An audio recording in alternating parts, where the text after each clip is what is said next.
వస్తులు విదేశాల్లో సాఫ్ట్వేర్ ఉద్యోగం లక్షల్లో జీతం ఇవేవీ వద్దనుకుంది. పుట్టిన గ్రామానికి సేవ చేయాలన్న తపనతో సాఫ్ట్వేర్ ఉద్యోగం వదిలేసి స్వదేశానికి తిరిగి వచ్చింది. సర్పంచ్ ఎన్నికల బరిలోకి దిగి పోటీకి సై అంటుంది. తాను గెలిస్తే గ్రామాన్ని అన్ని విధాలా అభివృద్ధి చేస్తానని చెబుతోంది.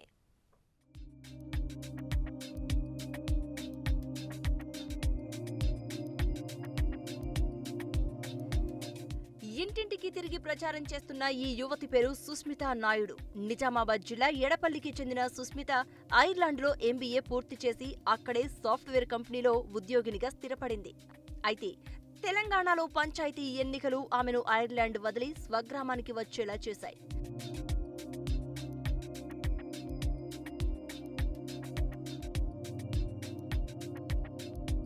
పంచాయతీ ఎన్నికల్లో ఈసారి ఎడపల్లి గ్రామం బీసీ మహిళకు రిజర్వ్ అయింది. దీంతో సుస్మితందే ఇంటింటికి ప్రచారం చేస్తూ తన ఆలోచన విధానంతో ఓటర్లను ఆకట్టుకుంటోంది.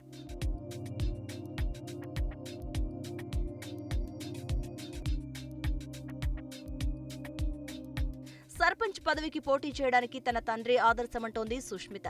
దాదాపు 3 దశాబ్దాలుగా తన తండ్రి శంకరనాయుడు గ్రామాభివృద్ధికి పాటుపడ్డం చూసి రాజకీయాలంటే ఆసక్తి పెరిగిందని చెప్తోంది. ప్రజాసేవలో తండ్రిని ఆదర్శంగా తీసుకుని చిన్న వయసులో తనకు వచ్చిన అవకాశాన్ని సద్వినియోగం చేసుకుంటానంటోంది. యువత రాజకీయాల్లోకి వస్తే మార్పు సాధ్యమవుతుందని, తనకు ఉన్న ఆలోచనతో ప్రజలకు అందుబాటులో ఉంటూ గ్రామ రూపురేఖలు మారుస్తానని చెప్తోంది సుస్మిత. నా గ్రామానికి ఏదైనా మంచి చేయాలి అనే ఒక థాట్, నాకున్న గోల్స్, నాకున్న విజన్స్, మంచి చేయాలి, ప్రజలందరికీ మంచి చేయాలి అనే ఒక విజన్తో నేను వచ్చానండి ఇక్కడికి. ప్రతి ఒక్కళ్ళు దాన్ని నా కష్టాన్ని నాకు గుర్తించి నాకు ఓటు వేసి గెలిపిస్తారనే నమ్మకంతో నేను ఉన్నానండి. హెల్త్ పైన ఫస్ట్ మెయిన్గా ఫోకస్ చేయాలనుకుంటున్నాను. ఆరోగ్యం బాగుంటే ఇల్లు బాగుంటుంది, ఇల్లు బాగుంటే ఊరు బాగుంటుంది, ఊరు బాగుంటే దేశం బాగుంటుంది.